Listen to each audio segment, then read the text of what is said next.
disputa também com os outros zagueiros dentro do elenco, uma posição que eu vejo sim que o Remo está bem servido daqui para frente. Falando sobre uma informação também envolvendo o zagueiro, a procura do Remo para contar com o zagueiro Vitor Mendes. Isso aconteceu, por exemplo, no ano passado, um jogador que voltou a, a estar à disposição no mundo do futebol e fechou com a Ferroviária. Até existia a expectativa dele participar desse duelo contra o Remo, né, no Mangueirão, algo que não aconteceu. Segundo informações do Chaves Remista, um abraço para ele inclusive, o jogador que no ano passado treinou no Remo, né, enquanto cumpria a sua suspensão após manipulações, né, de resultados, de apostas esportivas, vestindo a camisa do Juventude em 2022. O jogador pegou um gancho, é natural de Belém, já teve passagem nas categorias de base, se eu não estiver enganado, no Paysandu em um certo momento, mas nunca jogou profissionalmente em Belém. E estava, né, no CT, teve alguns treinos no Remo no ano passado e houve sondagens, contatos, mas acabou não fechando. Acho que a grande questão do Vitor Mendes é um baita zagueiro, mas ele não joga já tem muito tempo, né?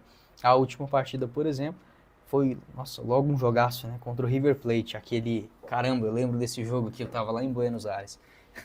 O River levou de 5-1 do Fluminense, né? Que timaço era aquele do Fluminense.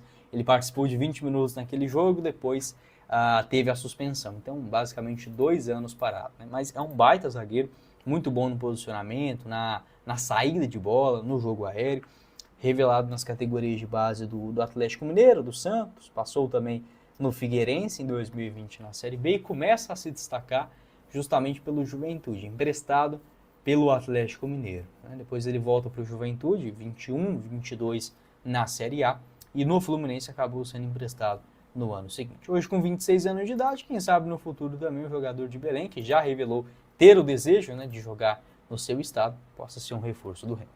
Não esqueça de aproveitar as ofertas da Fute Fanatics utilizando o link na descrição do vídeo. Você garante 10% de desconto nos pagamentos via Pix em vários acessórios, como por exemplo esse lindo boné do Remo, por apenas R$ 78,90, tamanho único. Há outros artigos também, como por exemplo a camisa número 1 dessa temporada, a camisa modelo Réveillon do ano passado e muito mais. Vou deixar essas e outras ofertas disponíveis no site da Fute Fanatics. O link você encontra aqui embaixo na descrição.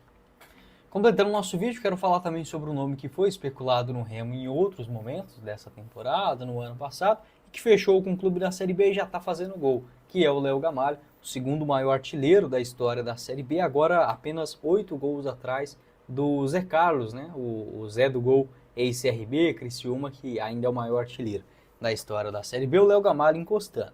Foram 2 gols contra o América nesta última rodada, próximo adversário inclusive do Leão é o América Mineiro lá em Belo Horizonte, e o Léo Gamalho, hoje com 39 anos de idade, foi contratado pelo Botafogo. Eu vi vários torcedores, tanto do Remo como também do Paysandu, questionando, né, por que o jogador não vem para cá, houve interesse, até mesmo segundo informações do Chaves Remista, foi um nome que já foi consultado pela diretoria do Remo, mas sem avanço, sem proposta oficial. Estava encostado lá no Mirassol, às vezes o torcedor pode até falar, mas é porque o cara não quer vir para Belém, mas será? Assim, não é só isso também, o Remo tem condições de pagar um salário maior para o seu camisa 9 do que o Mirassol e o Botafogo de Ribeirão Preto.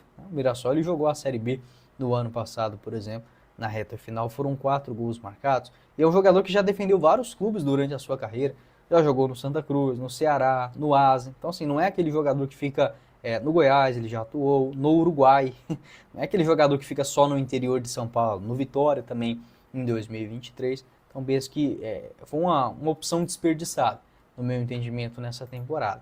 Tudo bem, acho que o ataque do Remo até que funciona neste ano, mas não tem aquele homem-gol, camisa 9, aquele centroavante de origem, né, dentro do elenco. Chegou agora também o Diego Hernandes, é um jogador que eu pouco comentei aqui no canal também, acredito que seja uma boa, tanto para essa função de um ponta pela esquerda, como também de um meia central. No geral, é um saldo positivo. Só para mim completar aqui o vídeo também, eu lembrei de um jogador que quero destacar para vocês. Está livre no mercado, tá? Que é o Guilherme Marques. Ele, segundo informações do jornalista Jorge Nicola, o Guilherme Marques foi oferecido para o São Paulo recentemente para a sequência da Série A. Jogador que aqui no Brasil defendeu apenas um clube, que foi o Goiás. Na Série A de 2023 foi bem, 7 gols e 6 assistências entre Série A e Copa Sul-Americana. O Guilherme que voltou para a China, teve uma lesão no ano passado, já se recuperou e está livre no mercado. A grande questão é que não atua desde o dia 26 de maio do ano passado. Foi oferecido ao São Paulo, que não teve até agora um avanço, um interesse na contratação do atleta, mesmo que sendo por um salário meio que simbólico, um salário mais barato, mais baixo, né, dos padrões do que ele recebia lá no mundo asiático, para retornar ao futebol brasileiro. Você, torcedor do Remo, gostaria, por exemplo, dessa contratação? É um jogador que me agradava muito, tá? Na Série A, vestindo a camisa do Goiás, um meia central, às vezes caindo um pouco mais pela direita, já jogou aí Champions League, né, pelo Legia Varsóvia, também na Itália, na Turquia, é o nome que está dando sopa também neste presente momento. Bora começar o nosso vídeo de hoje para falar sobre uma chateação, né? A derrota do Remo em casa para a Ferroviária não estava nos planos da torcida, né? Era um jogo que o adversário, tá? Na Série B não existe confronto fácil, mas um adversário que nos últimos 5 jogos não havia vencido, o Remo oscilante em alguns momentos, mas querendo ou não já vinha de 4 jogos sem perder, fazendo um grande jogo contra o Goiás fora de casa, um jogo que o Remo inclusive mereceu vencer na Serrinha, mas tinha que jogar mais bola. Tá? O Remo jogou mal, tudo bem, tem a desculpa do calendário, mas a Série B é isso daí mesmo. E o Remo vai ter agora, pela frente, a Série B ela dá uma brecha no calendário com um jogo por semana.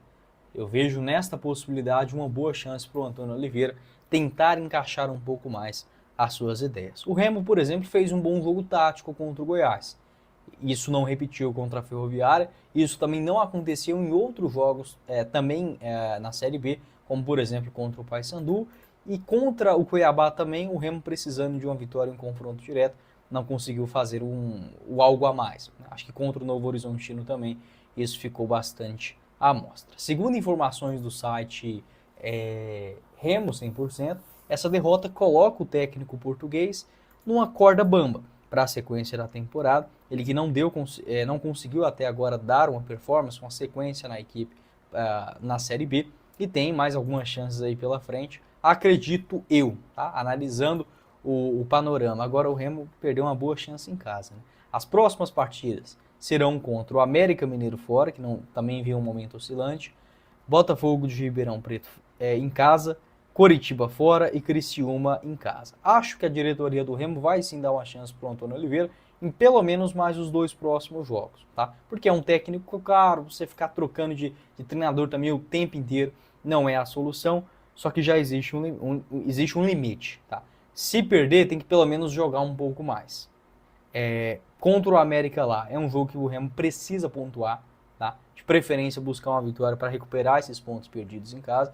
O Botafogo de Ribeirão Preto também, em Belém, jogando no Mangueirão, é inegociável. Então, para mim, o mais importante é ter uma cara de equipe um pouco mais consistente em 2, 3 partidas seguidas e pontuar, fazer pelo menos mais 4 pontos nesses 2 próximos jogos pela frente para começar o turno bem, tá? Isso é importante, recomeçar o turno, né? Infelizmente, o primeiro resultado não foi positivo. Eu ainda não demitiria o Antônio Oliveira por conta disso. Acho que é um técnico que sim, ainda pode dar uma cara para esse time.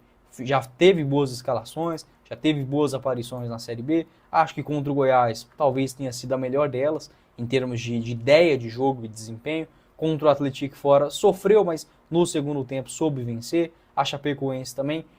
Então, assim, acredito que o Remo possa dar essa chance para o Antônio Oliveira. Ele, na entrevista, comentou, né, em relação a isso, sobre a sequência de jogos, abre aspas. Só fico surpreso quem eventualmente não ouviu o que eu falei no final do jogo.